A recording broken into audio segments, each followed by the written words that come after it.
இந்த டிஷ் பண்ணுறதுக்காக அடுப்பில் வந்து ஒரு கடாயை வச்சுக்கோங்க. அதில் 2 கரண்டி போல் எண்ணெய் சேர்த்துக்கோங்க.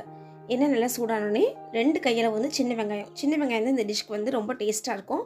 ஸோ அதுவே சேர்த்துக்கோங்க. இது வதங்குறப்பயே 1 ஸ்பூன் உப்பு சேர்த்துக்கோங்க. வெங்காயம் வேகமாக வதங்கிடும். இந்த வெங்காயம் நல்லா மொறுன்னு வதங்கணும். அப்போ தான் இந்த டிஷ் வந்து அவ்வளோ டேஸ்ட்டாக இருக்கும்.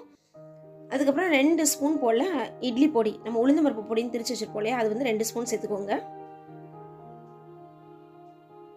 இது கூட 1/2 ஸ்பூன் மிளகாய்த்தூள், 1/4 ஸ்பூன் மிளகுத்தூள், அவ்வளோதான். இதெல்லாம் நல்லா மொறுன்னு இந்த ஸ்டேஜுக்கு வந்ததுக்கப்புறம் நம்ம பாயில் பண்ணி எடுத்து வச்சுக்கிட்டோம். எக்கை வந்து இதில் சேர்த்துட்டு மேலே நல்லா வெங்காயத்தை அள்ளி வச்சிட்டிங்கன்னா நல்லா தம் போட்டுருங்க. ஒரு 2 நிமிஷம் போல் அப்படியே இருக்கட்டும் சிம்லேயே. ரொம்ப சூப்பராக எண்ணெய் தெளிஞ்சு கீரி முட்டை சூப்பராக தயாராகிடும். பிரியாணியோட இல்லை சுடுசோரோட சாப்பிட்றதுக்கு அவ்வளோ டேஸ்ட்டாக இருக்கும். நீங்கள் ஒரு தடவை இந்த மாதிரி இன்ஸ்டண்ட்டாக கீரி முட்டை செஞ்சு பாருங்கள். பிள்ளைங்க விரும்பி சாப்பிடுவாங்க. இந்த வீடியோ பிடிச்சா ஹோம் கிச்சன் சேனலுக்கு சப்ஸ்கிரைப் பண்ணுங்கள், லைக் பண்ணுங்கள், ஷேர் பண்ணுங்கள். எங்கள் வீட்டு கைப்பக்குவம் உங்கள் வீட்டிலும் கமகமக்கட்டும். வாழ்க வளமுடன்.